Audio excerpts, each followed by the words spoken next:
calcetins de l'ogre, de Mari Carme Roca. Maties era un ogre que vivia al bosc. Com tots els ogres, feia molta pudor, sobretot de peus.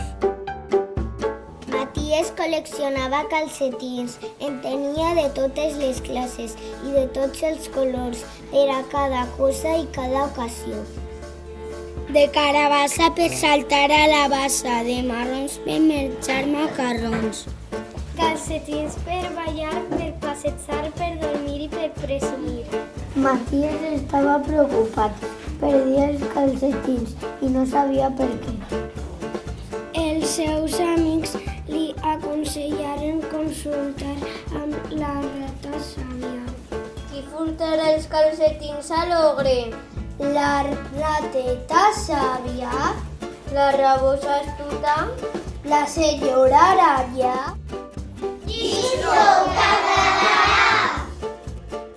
Ha participat tota la classe de segon B. De coll de campanar de València.